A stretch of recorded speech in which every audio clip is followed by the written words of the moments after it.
Mga idol, naputulan ba kayo ng gripo? May tips at solution tayo dyan para hindi ka gaano mapapagastos sa labor at materials at mapapadali na rin ang trabaho. May nuts and bolts ba tayo? Pwede tayong gumawa ng improvised na talem. Pagsamahin ng bolts and nuts saka ipitin ng dalawang nuts ang flat washer saka patalimin gamit ang liya, pero kung may ready-made talem kayong pamputol mas mainam. Putulin ang tubong pangdugtong. Saka isunod ng putulin ang pagdugtungan para magawa na. Sa ganitong diskarte maiiwasan ang paggiba ng pader, sa tulong ng improvised na talem. Papainitin ng PVC pipe para lumambot at makuha ang sukat na kailangan, dapat sakto ang butas para maganda ang pagkalagay. Pag okay na, pwede nang lagyan ng PVC solvent cement o ang pangdikit, ang palibot ng PVC pipe, saka dahan-dahan ikabit para swabe.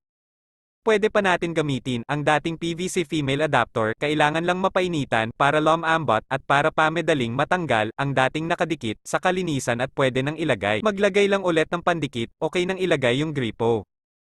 Mga idol, maglalagay ng gripo, kailangan tanggalin ang ibang semento na kinakailangan para mailagay ang TPVC.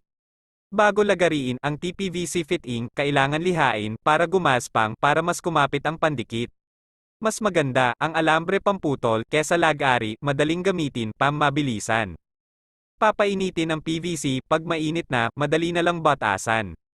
Pwede nang gagawa ng butas na madadaanan ng tubig gamit ang matulis na cutter. Tapos maglalagay na ng pandikit sa paligid ng pipe PVC at sa loob ng TPVC saka isalpak. Sakaling hindi pa nabutasan ng pipe PVC, pwede nyo barinahin para gumawa ng butas. Magkakasunod ng maikabit hanggang mailagay ang gripo. Maraming salamat sa panonood, paki-share mga idol.